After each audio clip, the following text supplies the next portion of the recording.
বিশ্বকাপের বাকি ৬৬ দিন, তার আগে ইউরোপিয়ান ফুটবল জমে ক্ষীর।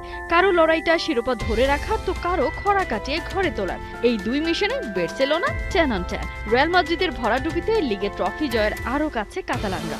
শুধু তাই নয়, ২০১৫ সালের পর ইউরোপের শ্রেষ্ঠত্ব ফিরে পাওয়ার মোক্ষম সুযোগ ফ্লিকের শিষ্যদের সামনে। সাথী কি আর বলে, ঈশ্বর যখন দেন, ২ হাত ভরে দেন।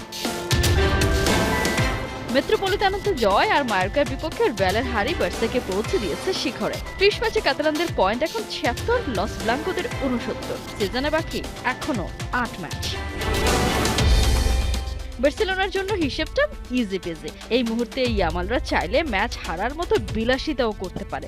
তবে পরের ৩ ম্যাচ কাতালান জায়ান্টদের টানা জয় আর রিয়ালের টানা ৩ হারে টাইটেল হবে ব্লাউগ্রানাদের। ঘরের মাঠে ওদের ৪ প্রতিপক্ষ এসপানিওল, সেল্তা, রিয়াল বেটিস আর রিয়াল মাদ্রিদ। এদিকে অ্যাওয়েতে বার্সা খেলবে হেতাফে, ওসাসুনা, আলাভেস আর ভালেন্সিয়ার বিপক্ষে। ১১ই মে ক্যাম্প নুতে এল ক্লাসিকো। তার আগেই বার্সার ট্রফি জয় নিশ্চিত হলেও অবাক হওয়ার কিছুই থাকবে না। জিতলেই বার্সার ঘরে শিরোপা। চলতি সিজনে ঘরের মাঠে বার্সা অপ্রতিরোধ। ক্যাম্প নুতে ২২ নভেম্বরের পর ১৫ ম্যাচ খেলে একটিতেও হারেনি ফ্লিকের ছেলেরা।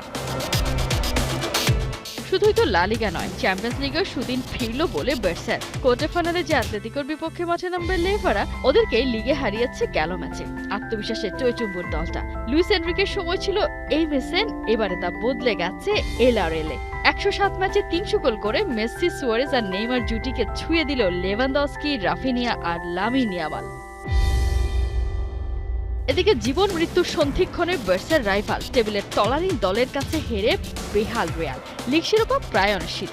ইউসিএলেও শেষ ৮-এ সামনে দাঁড়িয়ে monster Bayern Munich, Vini, Valverde. এর চেয়ে অবশ্য বেশি চিন্তায় আরবেলোয়া। কি করলে চাকরিটা বাঁচবে ঘুরপাক খাচ্ছেন সেই ভাবনায়। তবে ভুলে গেলে চলবে না, রিয়াল মাদ্রিদ মানেই কামব্যাকের অবিশ্বাস্য গল্প। কোহিনুর কণা, ৭১।